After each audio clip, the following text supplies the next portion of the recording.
¿Qué tal? Saludos, bienvenidos un día más a Belevisa Televisión, al programa Así son las cosas. Hoy 27 de enero de este presente año 1999.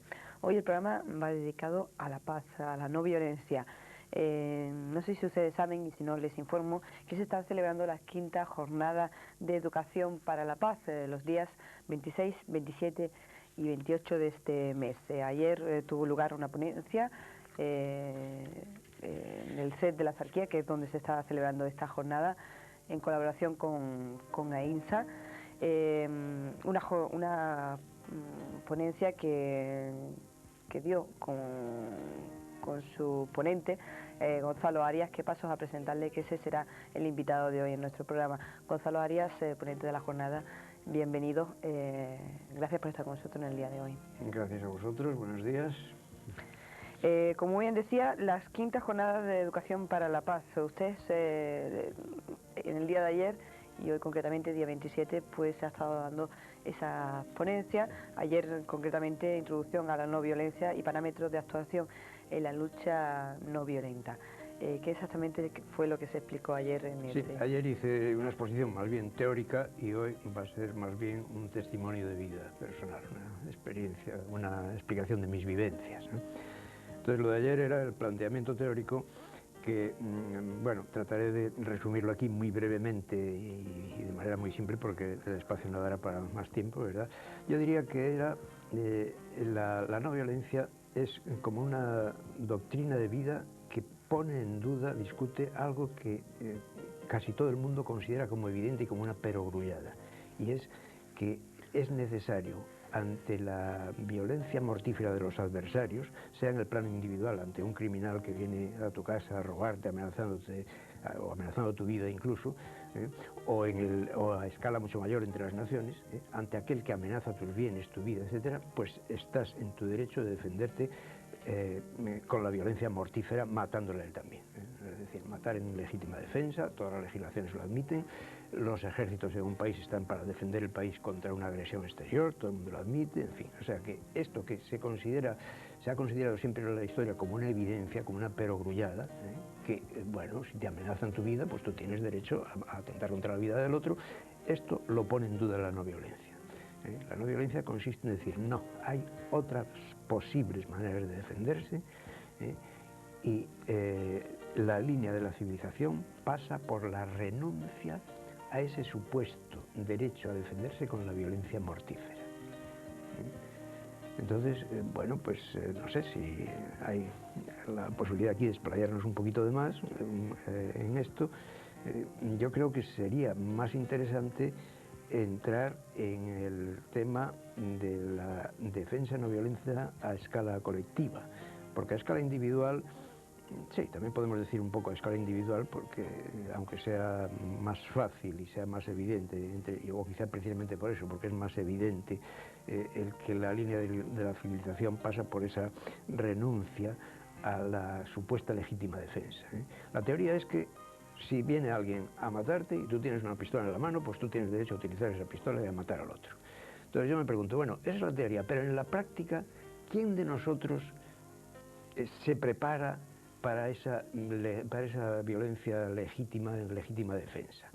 Eso puede ocurrir en ciudades como Nueva York, en que a lo mejor pues, son muchísimos los ciudadanos que sí, que tienen su pistola, que la pueden comprar en el comercio de la esquina, y todos sabemos las aberraciones a que eso conduce, ¿verdad? Pero en nuestra sociedad, de hecho, tácitamente todos hemos optado por un primer paso hacia la no violencia al no adquirir, al no comprar un arma, al no pedir una licencia de armas. Hemos optado por ese riesgo de que nos maten antes que vernos nosotros en esa situación de tener que matar al agresor. O sea que yo creo que a poco que uno reflexione se ve que la línea de la civilización avanza por ahí. En otros tiempos no era así, en otros tiempos pues el buen caballero iba siempre con su espada y dispuesto, pues claro, a utilizarla en cualquier momento. Había reyertas callejeras a cada momento, ¿no? Hoy día, pues normalmente, ya digo, todos, aunque sea tácitamente, hemos optado por renunciar a esa legítima defensa. Nadie tenemos la pistola al alcance de la mano, ni debajo de la almohada, para caso de que nos vengan a asaltar. Bueno, esto a escala individual, ¿verdad?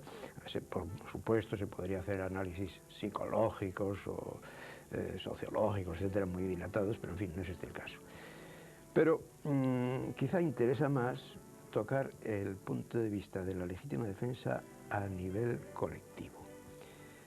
Todos los ciudadanos, todo el mundo en principio, o casi todos, excepto nosotros los no violentos que somos unos bichos raros, pues admiten como cosa normal que toda nación, todo Estado bien estructurado, tiene que tener un ejército y que la misión de ese ejército es defenderse para el caso de que nos ataquen, ¿verdad?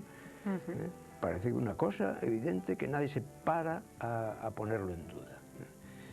Bueno, pues nosotros tenemos esa osadía de decir, no, eso no es verdad ni en la teoría ni en la práctica. Empecemos mejor quizá por la práctica. En la práctica, y sin remontarnos a análisis históricos, que ahí sería complicadísimo decir, bueno, toda la evolución histórica y en qué momentos sí parece que era necesario un ejército, no me meto en eso. Vamos a limitarnos a nuestro contexto cultural y a la Europa de hoy. Y vamos a preguntarnos, ¿es verdad que los ejércitos de los países europeos han servido en la historia? Y en la historia reciente, en nuestro siglo, vamos a decir, ¿han servido en nuestro siglo para defender a sus respectivos países? Hagamos un análisis rápido y empecemos por el que se suele considerar como el país más militarista de Europa en el siglo XX, que es Alemania.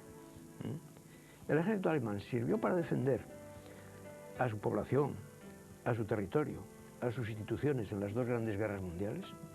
La Primera Guerra Mundial no le sirvió porque fue derrotado, no sirvió para defender las vidas de los alemanes, murieron bastantes alemanes, no sirvió para defender el territorio. El ejército alemán, el país alemán, Alemania, salió de la Primera Guerra Mundial con un territorio disminuido con respecto al que tenía antes, y no sirvió para defender las instituciones porque al final de la Primera Guerra Mundial pues se hundió la monarquía y dio lugar a pasar a una república. En la Segunda Guerra Mundial fue muchísimo peor. El ejército alemán no sirvió para defender el territorio salió dividido en dos, no sirvió para defender las vidas de los alemanes, murieron muchísimos alemanes, no sirvió para defender las instituciones porque las dos Alemanias que salieron de la Segunda Guerra Mundial, con sus regímenes buenos o malos, no fueron queridos por los alemanes sino impuestos por los vencedores.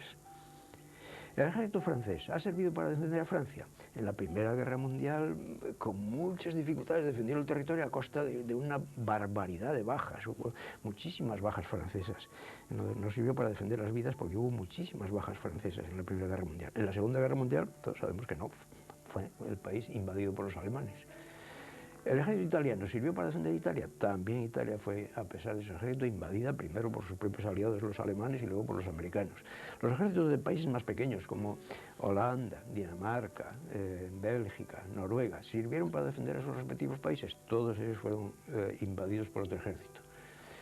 Quedan dos grandes países. El ejército ruso sirvió para defender a Rusia. Si se puede decir que es una defensa que cuesta del orden de 25 millones de muertos que tuvo Rusia en la Segunda Guerra Mundial, y se puede decir que es una defensa cuando los alemanes ocuparon una extensión de Rusia equivalente a 5 o 6 veces España, caramba, vaya una defensa, ¿eh? Y que de Inglaterra, que se puede decir, bueno, al menos Inglaterra sí que consiguió defenderse. Bueno, yo creo que lo que defendió a Inglaterra fue su carácter insular, pero no su ejército. Si Inglaterra hubiera estado unida al continente, desde luego los ejércitos de Hitler la hubieran invadido también. Entonces nos planteamos lo siguiente: en el caso a lo mejor individual que comentábamos antes, del individuo que viene a atacarte y tú tienes la pistola, ¿qué debería hacer el individuo sin utilizar esa pistola? ¿Cómo son las otras formas no violentas para no utilizar ese arma? Y en el caso colectivo, ¿qué haría Alemania, Francia, Italia? Exactamente. Bueno, en el caso individual, ya digo que al menos hemos dado un primer paso, que es no tener un arma mortífera a nuestro alcance. Ya si no tienes un arma mortífera a nuestro alcance y el otro está armado, pues ya eso te coloca en la situación de utilizar otros medios. Desde luego, lo no inteligente sería tratar de defenderte con la violencia, aunque sea nada más que una navaja la que tiene el otro. Lo más probable es que el otro sea más fuerte que tú. Cuando el otro toma la iniciativa de atacarte para robarte o para lo que sea, lo más probable es que sea más fuerte que tú. Entonces, si tratas de defenderte con la violencia, llevas las de perder. Entonces, bueno, pues o entregarle la cartera tranquilamente y decir, bueno, sería bastante inteligente, o si es posible, que muchas veces sí que es posible, el diálogo, tratar de hablar. Muchas veces es posible, otras veces no, pero muchas veces sí. Yo me he visto personalmente en una de esas situaciones, en Tánger. Estábamos afuera del Tánger una vez, con mi mochila y tal, y iba a pasar la noche en un bosquecillo y tal, y de repente pues me asaltaron por detrás, ¿verdad? Alguien, y claro, el reflejo inmediato, pues seas violento, seas no violento, sí, tratar de defenderte, pero afortunadamente el que me atacaba hablaba español, y me dijo, no, sí, no te voy a matar, no te voy a hacer nada. Estaba como una navaja amenazando, ¿verdad? Solo quiero que me des dinero. Bueno, vale, vamos a hablar un poco. Y tuvimos una charla de 3 horas. Se llevó mi dinero, por supuesto. 3 horas. Pero estuvimos 3 horas hablando allí en el bosquecillo y tal, y yo me conocí la vida de aquel pobre hombre que todo su sueño era pasar a Ceuta y pasar a España porque no tenía trabajo y no sé qué y tal, y para mí fue una experiencia enriquecedora. Por supuesto que se llevó mi dinero, tenía muy poco dinero, no tenía mucha importancia, pero bueno, era más mejor que no la otra línea de conducta, que era tratar de defenderme. Él era más joven y más fuerte que yo, pues nada, claro, hubiera sido absurdo, ¿verdad?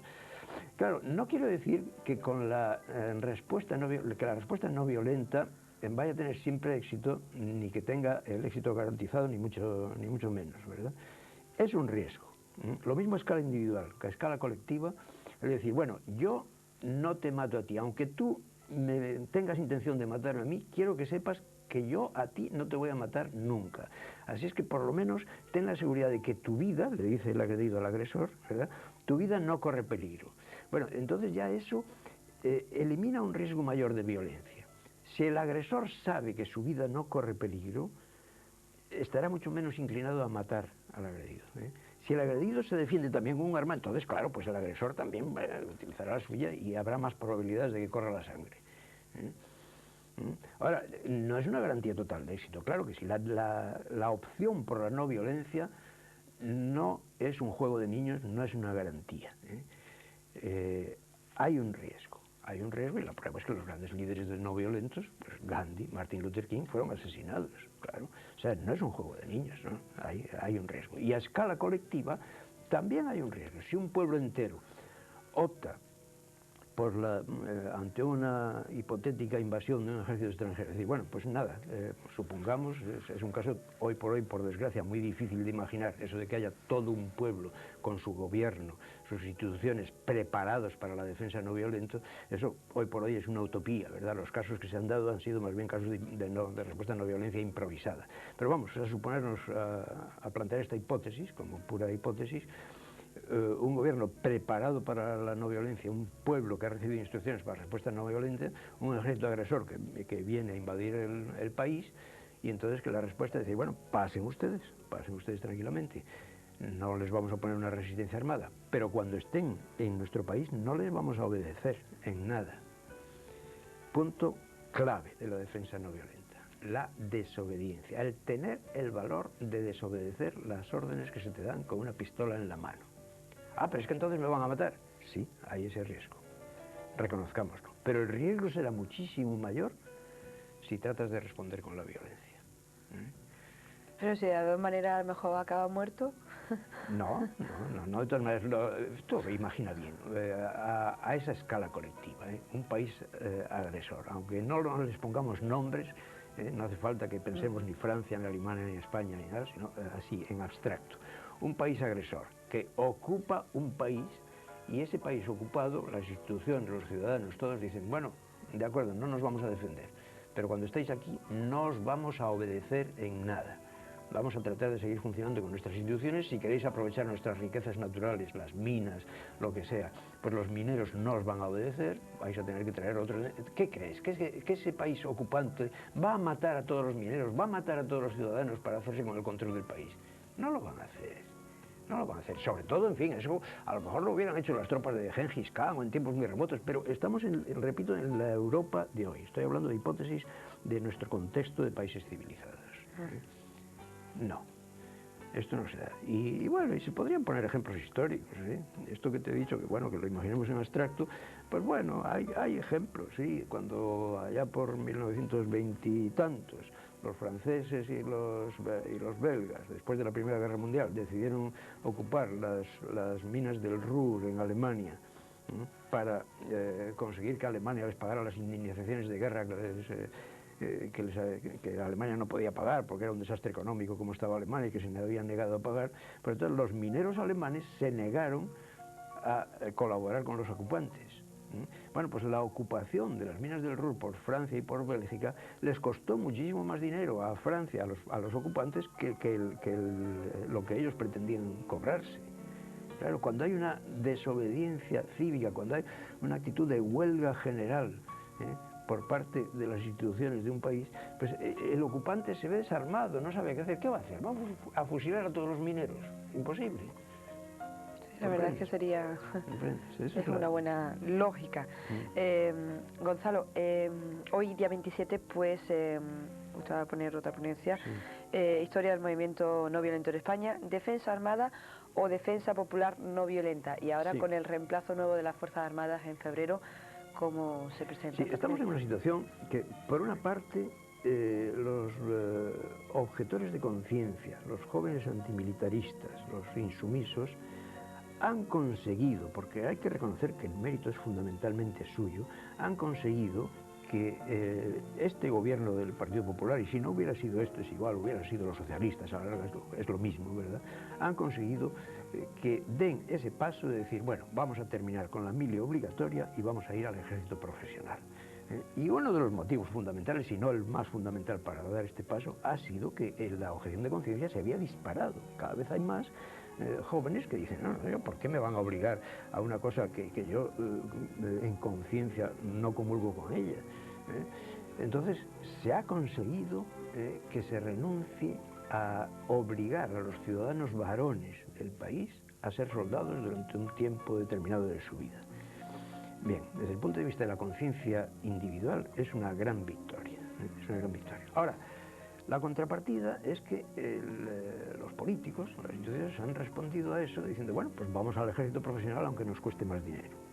El ejército profesional naturalmente no nos gusta tampoco a los que optamos por esta doctrina de la no violencia.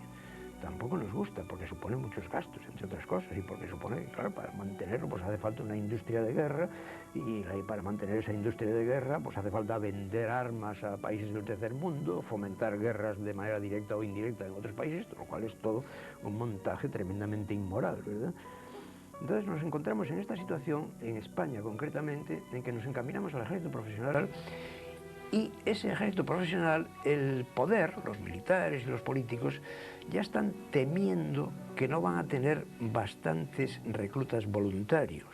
Y por eso están preparándose o están ya desarrollando unas campañas de captación de la juventud. Están tratando de militarizar las escuelas, de introducir una enseñanza supuestamente patriótica, nacional en las escuelas que anime a la juventud, presentándole las virtudes del ejército, las ventajas que pueden tener, para que salgan de ahí candidatos para las Fuerzas Armadas, ¿verdad? Entonces, esto naturalmente no puede satisfacernos a nosotros. Nosotros creemos que, bueno, como mal menor aceptamos hoy por hoy, sí, las fuerzas, y sobre todo porque somos demócratas, todo no violento es profundamente demócrata, si la mayoría de los españoles están por eso, pues aunque nosotros no estemos de acuerdo, lo respetamos, claro, por supuesto, ¿verdad? Pero ese esfuerzo de captar a la juventud en las escuelas, de darles esa formación partiendo de esa mentalidad que nosotros consideramos que debe superarse, esa mentalidad anticuada de que a la violencia hay que responder con la violencia, esa mentalidad de que existe una violencia justa, de que existe un empleo de las armas, de la violencia mortífera con justicia, nosotros creemos que eso no debe llevarse a la escuela, esa manera de pensar, eso es fatal. En la línea de la civilización está el que para superar los conflictos hay que aprender a responder a todas las situaciones de tal manera que se respete, pero lo primero de todo, claro, la vida del adversario, la vida de todo el mundo, el respeto a la vida de todos. Y luego, pues bueno, el respeto a la conciencia, el respeto a la manera de ser de cada uno, el respetar los valores de colaboración, de tolerancia, etc. Y la formación militar no es la mejor para eso. Se supone que las Fuerzas Armadas para defender al país, para, o sea, lo que he dicho, defender al país, se supone que te da una formación que te da un puesto de trabajo en un futuro a medio o corto plazo.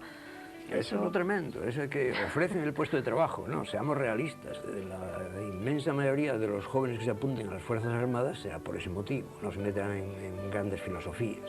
Bueno, es que yo necesito ganarme la vida y ahí me ofrecen un puesto de trabajo. Eso es lo tremendo, eso es.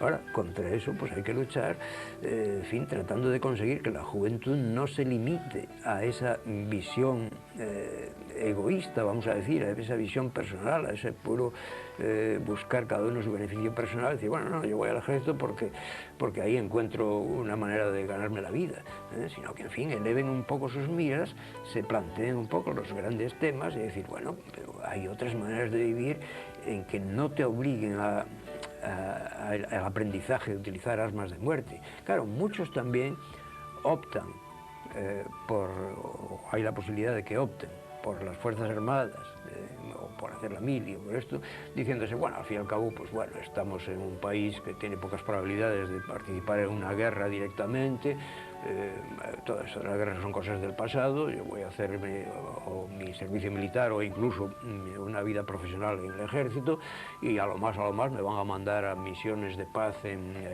Bosnia, lo cual está muy bien, al fin y al cabo, no vamos a tener necesidad de matar a nadie y tal. Bueno, esta manera de pensar es un poco peligrosa, ¿eh? Te apuntas en las Fuerzas Armadas, te apuntas en la Guardia Civil, te apuntas en cualquier cuerpo que utilice, por su propia profesión, los miembros estén obligados a aprender el empleo de las armas mortíferas, y no puedes estar seguro de que no tengas necesidad de utilizarlas algún día, ¿eh? Claro, muchísimas veces ocurre que la guerra surge cuando menos te lo esperas, en tu propio país o en otro país, y te ves en situaciones que una vez que ya has adquirido esa formación y que estás metido en un cuerpo, en una unidad militar con una disciplina, pues te ves en un momento determinado y decir, bueno, es que tu capitán, tu sargento y tal, te ordena disparar, tienes que disparar y tal, y ahora ya pues es la hora de la verdad, ahora tienes que utilizar las armas de muerte. Yo creo que, en fin, hay que enseñarle a la juventud que hay otras perspectivas, que hay otra manera de luchar por la justicia, hay muchas otras maneras de luchar por la justicia y por la paz, y que esas se basan fundamentalmente, ya mirando en la orden internacional, se basan en propugnar el bienestar de los países más desfavorecidos, en buscar un poco la justicia internacional, de tener conciencia de que nosotros, que pertenecemos al primer mundo, estamos basando nuestros privilegios en las desgracias sufridas por otros. Toda esa juventud que hoy día va a las ONG, que existe también, toda esa juventud idealista, esos son los que eligen el buen camino. Los que están dispuestos a dedicar una parte de su vida no a un servicio, no a aprender el uso de armas de muerte, sino a prestar de hecho servicio en países que son víctimas ya sea de guerras civiles, ya sea de catástrofes naturales, etc. Gonzalo, se nos acaba el tiempo y yo me gustaría que dejara en el aire esa última frase para ya cerrar este programa. Una última frase para cerrar. Pues, resumiendo todo lo que me ha hablado y de lo que nos queda mucho de hablar. Que los jóvenes adquieran conciencia de que la lucha por una sociedad mejor no pasa en ningún caso por creer que existe una violencia justa. Que se den cuenta que en la historia siempre se ha creído que sí, que hay una violencia justa. Pues bien, que se pregunten si esa violencia justa no es precisamente llamada violencia justa, lo pongo entre comillas, no es precisamente la culpable de que haya habido más guerras, de que haya habido tantas guerras como ha habido en la historia. Es la violencia de los buenos la peligrosa. Quiero decir con eso que la violencia, reconociendo la buena fe de los que utilizan la violencia en gran escala, reconociéndole su buena fe, esa es la peligrosa, esa es la que nos lleva a las grandes catástrofes. No se puede poner la violencia al servicio del bien, de la justicia, etc. Es una gran trampa, es una gran trampa. Si te embarcas en responder a lo que tú ves como un mal, con otro mal, con una violencia, nos embarcamos en una espiral de violencia y no terminamos nunca. Hay que tener el valor de renunciar unilateralmente a la violencia.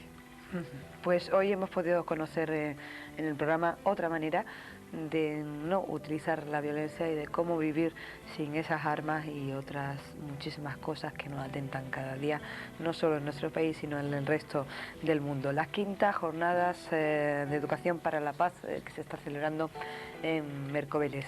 Gonzalo Arias, muchísimas gracias por estar con nosotros. Gracias a vosotros. Nos hemos conocido un poquito más otra manera, otra forma de vivir y de pensar en otras cosas que no sean la violencia. Gracias por estar con nosotros. Gracias.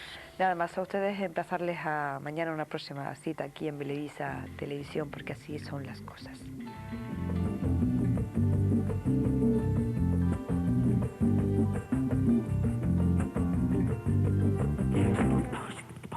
Hey.